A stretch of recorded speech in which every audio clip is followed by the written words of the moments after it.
Hello guys, তো কোথাকার ঠাকুর বলতে এটা সিউড়ির দুর্গা পুজোতে করেছিল হারজিন বাজারে করেছিল, যে একদিকে ভারত আর বাংলাদেশের বর্ডার। দেখো, এনজয় করো।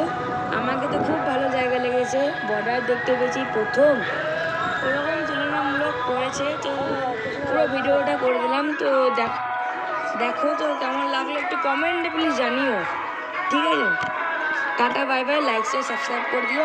সাবস্ক্রাইবারটা খুব কম, আগে একটা চ্যানেল ছিল, চ্যানেলটা ডিলিট হয়ে গেছে, তো দুঃখ ব্যাপার আছে, কী করে বলুন। তো এটাতে সাবস্ক্রাইব করে দিও প্লিজ।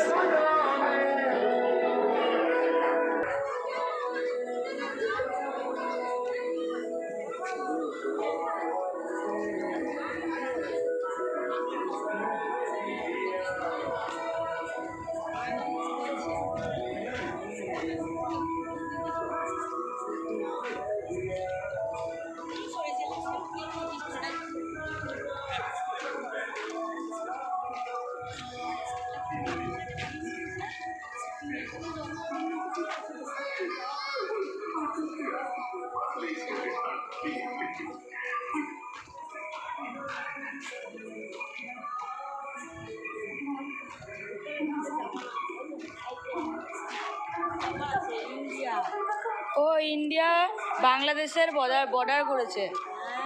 ইন্ডিয়া বলছিল কি না বাংলাদেশের বর্ডার।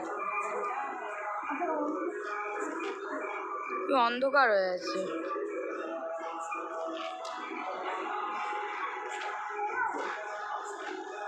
সময়টা 1200 সাল। বাংলার সিংহাসনে তখন মহাপ্রতাপশালী ধর্মপ্রাণ রাজা বলরাম সিং।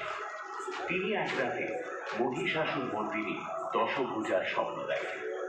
স্বপ্নের আদেশ হল ঢাকার নিকটবর্তী এক জঙ্গল থেকে দেবী দশভুজার একটি বিগ্রহ উদ্ধার করেন।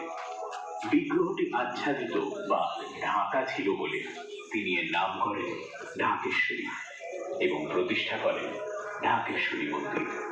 ঢাকেশ্বরী মন্দির ঢাকায় অবস্থিত হলেও দেবী ঢাকেশ্বরীর আদি বিগ্রহটি এখন কলকাতার কুমোরটুলি অঞ্চলে দুর্গাচরণ স্ট্রিটে ঢাকেশ্বরী মাতার মন্দিরে পূজিত হচ্ছে।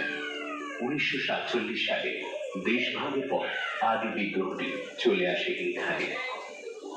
দেশভাগের সময় কয়েক লক্ষ মানুষ ভিটেমাটি হারা হয়। তাদের মতো তিনিও উদ্বাস্তু হয়ে চলে আসেন কলকাতায়।